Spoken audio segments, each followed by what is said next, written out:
வணக்கம் மக்களே. நாம் இன்றைக்கி இந்த வீடியோவில் என்ன ஒரு முக்கியமான தகவலை பற்றி தெரிஞ்சுக்கொள்ள போகிறோம் அப்படின்னு சொல்லிட்டு பார்த்தீங்கன்னா, அது இன்றைக்கி தமிழகத்தில் ரொம்ப நாளுக்கு நாள் சர்ச்சைக்குரிய ஒரு விஷயமா போயிட்டுருக்குது.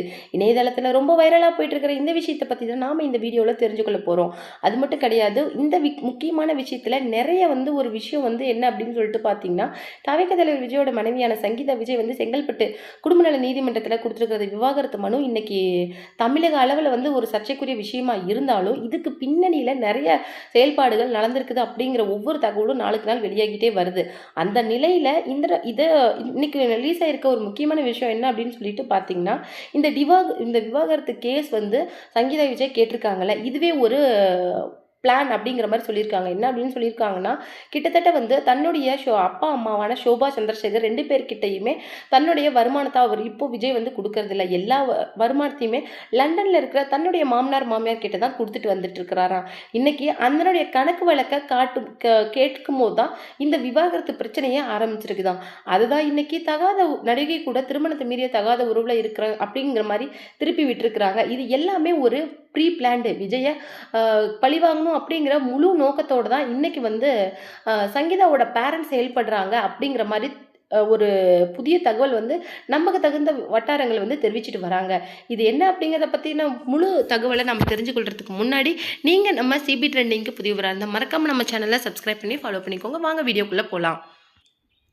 இதில் என்ன சொல்லிட்டு வராங்க அப்படின்னு சொல்லிட்டு பார்த்தீங்கன்னா, அவருடைய நிறைய சொத்துக்களை அவங்க ஏமாத்திட்டாங்க. அதாவது சரியான கணக்கு வழக்கில் கொண்டுட்டு வராமல் ஏமாத்திட்டாங்க. அதனால தான் இன்னைக்கு பெண் மூலமாக இந்த விவாகரத்து கேஸை போட்டு இப்படி ஒரு பிரச்சனையாக அவங்க கிளப்புறாங்க அப்படிங்கிற மாதிரி ஒரு புதிய தகவல் வந்துட்டு இருக்குது. இதில் என்ன சொல்கிறாங்க அப்படின்னு சொல்லிட்டு பார்த்தீங்கன்னா, விஜய் சார் கெரியரோட பீக்குக்கு போனதுக்கு அப்புறமேலு இந்த விஷயங்கள் எல்லாம் கவனிக்கிறதுக்கு போதுமான டைம் இல்லாமல் போயிடுச்சு.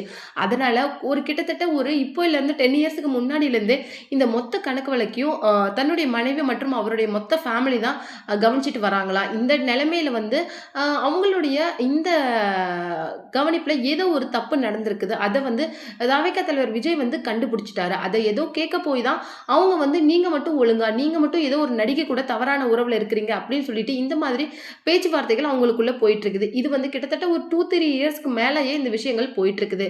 இவர் ஏதோ ஒரு விஷயத்த கேட்க போய் அதுக்கு பதிலடியா அவங்க வேற ஒரு விஷயத்த சொல்லி இன்னைக்கு இது விவாகரத்து மனுவில் நிக்குது. அப்போ இதுல ஏதோ ஒரு பிரச்சனை நடந்திருக்குது. விஜய் சார் ஸ்ட்ராங்கா ஒரு விஷயத்த பேசியிருக்காரு. அது அவங்களுக்கு பிடிக்காம தன்னுடைய மகளை வச்சு இந்த விஷயத்த அவங்க செய்ய வச்சிருக்கிறாங்க அப்படிங்கிற மாதிரி விஷயம் இன்னைக்கு சொர்ணலிங்கத்து மேல சொல்லப்படுது. அது மட்டும் கிடையாது, ஆரம்ப காலத்துல பூவே பூச்சுடவா அந்த படத்தை பார்த்து ரொம்பவும் பிடிச்சு போய் தான் ஒரு விசிறியா ஃபர்ஸ்ட் சங்கீதா விஜய் இன்னைக்கு விஜய் சாரை மீட் பண்ணினாங்க. அதுக்கப்புறமேல அவங்க நெருங்கிய நண்பர்களா இருந்தாங்க. அதுக்கப்புறமேல இன்னைக்கு திருமணமாகி கணவன் மனைவியா இருக்கிறாங்க. அப்படி பார்க்கும்போது முதல்ல விஜயை மீட் பண்ணும்போதே சங்கீதா ரொம்பவும் பெரிய பணக்காரங்களாக இருந்துக்கிறாங்க. கிட்டத்தட்ட இலங்கையிலையும் லண்டன்லையும் அவங்களுக்கு கோடிக்கணக்கான பிஸ்னஸ் மேலே இருக்குதான். இன்னைக்கு தன்னுடைய அப்பாவோட முழு பிஸ்னஸையும் கவனிச்சிட்டு வர்றது இன்னைக்கு சங்கீதா விஜய் தானா. அவங்க முழு நேரமாக தன்னுடைய அப்பாவோட பிஸ்னஸை கவனிச்சிட்டு வராங்க. தன்னுடைய ஹஸ்பண்ட் படத்து மூலமாக சம்பாதிக்கிற எல்லா பணத்தையுமே அவங்களுடைய அப்பா பிஸ்னஸில் தான் முதலீடு பண்ணிக்கிட்டு வராங்க. ஏதோ நஷ்டம் ஆகிப்போச்சு, அதை மறைக்கிறதுக்காக தான் இந்த விஷயங்களை அவங்க பண்ணுறாங்க. இதை விஜய் சார் கேட்க போய் தான் இந்த விவாகரத்தில் அவங்க நிற்கிறாங்க. அதுக்கு தான் அவங்க நடிகை கூட தவறான உறவில் இருக்காங்க. அதனால் அவர் கூட எனக்கு வாழ பிடிக்கல, மிகுந்த மன உளைச்சல் ஆகுது அப்படின்னு சொல்லிட்டு விவாகரத்து கேட்குறாங்களே தவிர இது முற்றிலும் ஜோடிக்கப்பட்ட விஷயம் அப்படிங்கிற மாதிரி சொல்லியிருக்கிறாங்க. வேற என்ன சொல்கிறாங்க அப்படின்னு சொல்லிட்டு பார்த்தீங்கன்னா, அவங்களுக்கு அப்பாவுக்கு கிட்டத்தட்ட நிறைய பிஸ்னஸ் இருக்குது. நிறைய ஷேர் மார்க்கெட்ல இன்வெஸ்ட் பண்ணியிருக்கிறாரு. இதுக்கெல்லாம் ஆரம்ப காலத்தில் அவங்க கிட்ட பணம் இருந்தாலும் நாளுக்கு நாள் இன்னைக்கு விஜய் கெரியரோட பீக்குக்கு போன அப்புறம் அவருடைய படங்கள் மூலமா வருகின்ற அந்த பணத்தை தான் முழுக்க சங்கீதா விஜய் தான் அதை மேற்பார்வை பண்ணிட்டு இருக்கிறாங்க. தன்னுடைய அப்பாவோட பிசினஸையும் கவனிச்சுக்கிறது அவங்க தான். அது மட்டும் இல்லாமல் கணவனோட எல்லா வருமானத்தையும் ஒழுங்குமுறைப்படுத்தி கொண்டுட்டு வரதும் அவங்க தான். அது மட்டும் இல்லாமல் திருமண மண்டங்கள் அந்த அப்புறம் முக்கியமான எல்லா வருவாய் ஆதாரங்களையும் இன்னைக்கு கவனிச்சுட்டு வருது சங்கீதா விஜய் தான். அப்படிப்பட்ட சங்கீதா விஜய் கிட்ட தான் எல்லா நிர்வாகத்தையும் விஜய் கொடுத்து வச்சிருந்தாரு. ஆரம்பத்துல இருந்துமேன்னா அவர் ஒவ்வொரு படங்களுக்கும் கொஞ்சம் கேப் விட்டுருக்கலாம். ஆனா இப்போ ஒரு 6-7 வருடமாவே கிட்டத்தட்ட எந்த ஒரு காலகட்டமே அவர் ஃப்ரீயா இல்லாம தொடர்ந்து படங்கள் நடிச்சுக்கிட்டே வரதுக்கு காரணம் வந்து நிறைய இருந்தாலும், இதெல்லாம் அவரு பண்ணிட்டு இருக்கும்போது அவருடைய நிதி ஆதாரத்த மெயின்டெயின் பண்றதுக்கு நமக்கு தகுந்த ஒரு ஆள் வேணும் அப்படிங்கிறதுக்காக தான் யாரையுமே அதுக்கு அலோ பண்ணாம, தன்னுடைய மனைவி கிட்ட முழுக்க முழுக்க அந்த கண்ட்ரோல குடுத்து வச்சிருந்தாரு. அவங்க இங்க இருக்கிறது மட்டும் கிடையாது. இங்க இருக்கிற ஷேர்ஸ் இந்தியன் ஷேர்ஸ் மட்டும் கிடையாது. லண்டன்லயும் அவங்க நிறைய இன்வெஸ்ட் பண்ணி வச்சிருக்காங்களாம். இதுல ஏதோ ஒரு நஷ்டம் ஏற்படுத்தியிருக்குது. அத மறைக்க தான் இன்னைக்கு சங்கீதா விஜய் வந்து இந்த மாரி விவாகரத்து நாடகம் ஆடுறாங்க அப்படிங்கிற மாரி ஒரு விஷயம் வந்துட்டு இருக்குது. நீங்க விவாகரத்து வேணும் அப்படின்னா, நீங்க அத விஜய் சார் கிட்ட கேட்கும்போதே உங்களுக்கு குடுத்துருப்பாருல்ல. உங்க மேல இருக்கிற அந்த அபரிமிதமான காதலால தான் இன்னும் அவங்க வந்து குடுக்க மறுக்கிறாங்க. நீங்க கேட்ட உடனே உங்களுக்கு அந்த இத அவங்க தூக்கி குடுத்திருந்தா, அப்ப வந்து ஒரு நடிகை கூட உறவுல இருக்காங்க அப்படிங்கிறத நீங்க அடிச்சு சொல்லலாம். ஆனா, நீங்க 3, 4 வருடங்களா இந்த விஷயத்த அவர்கிட்ட கேட்டுட்டு இருந்தோம். அதுக்கு அவர் எந்த பதிலும் சொல்லாத இருக்கிறார்னா, அதுக்கு என்ன அர்த்தம்? அவருக்கு வந்து உங்கள விட்டு பிரியறதுல எந்த விதமான விருப்பமும் இல்ல அப்படிங்கிறது அர்த்தம்.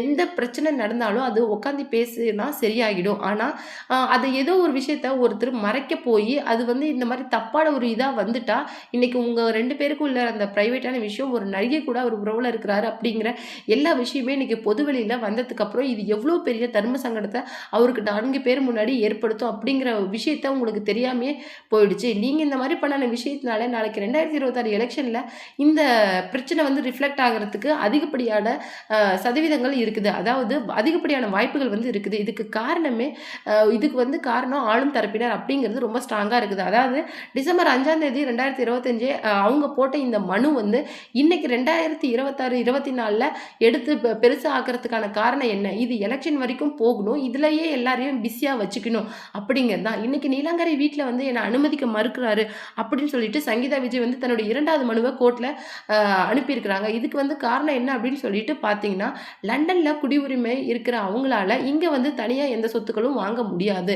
அப்போ கண்டிப்பா வந்து அவங்க இருக்கிற வீட்ல தான் இருந்தாகணும். ஆனா அந்த வீட்ல வந்து எனக்கு விஜய் வந்து அலோ பண்ண மறுக்கிறாரு அப்படிங்கிற மாரி தன்னுடைய 2வது குற்றச்சாட்டையும் அவங்க வச்சிருக்கிறாங்க. இதுலேருந்து என்ன தெரியுது அப்படின்னு சொல்லிட்டு பார்த்தீங்கன்னா, நெறைய பணத்த வந்து நஷ்டப்படுத்திட்டாங்க சங்கீதா விஜய் அப்படிங்கிறது இதுல நல்லாவே தெரியுது.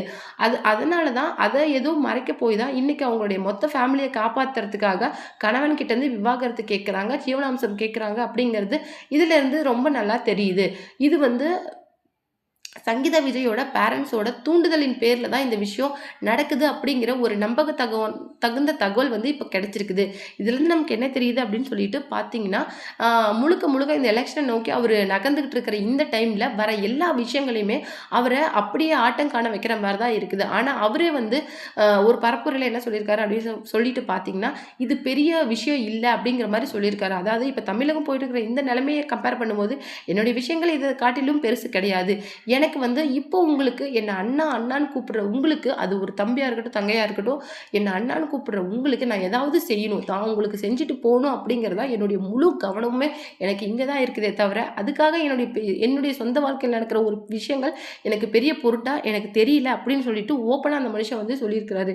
இதுலேருந்தே என்ன தெரியுது அப்படின்னா, அவருடைய ஒவ்வொரு வார்த்தைகளுக்கும் எத்தனையோ பேர் வந்து எதிர் விமர்சனங்களை கொடுக்கலாம். திரைத்துறையை சார்ந்தவங்களா இருக்கட்டும், அரசியல் துறையை சார்ந்தவங்களா இருக்கட்டும், இந்த மாதிரி நிறைய பேர் சொன்னாலும் அவங்க அவர் மேல வச்சிருக்கிற நம்பிக்கையில ஒரு கடுகளவு மாற்றத்தை கூட அவங்களுடைய ஃபேன்ஸ், உண்மையான விஜய் ஃபேன்ஸ் வந்து ஏற்படுத்த மாட்டாங்க. அவங்க வந்து முட்டாள்கள், தற்கூரிகள் அந்த மாதிரி எத்தனையோ பேர் வச்சு அவங்கள விமர்சிச்சாலுமே அவங்க வந்து அவர் மேல வந்து அசைக்க முடியாத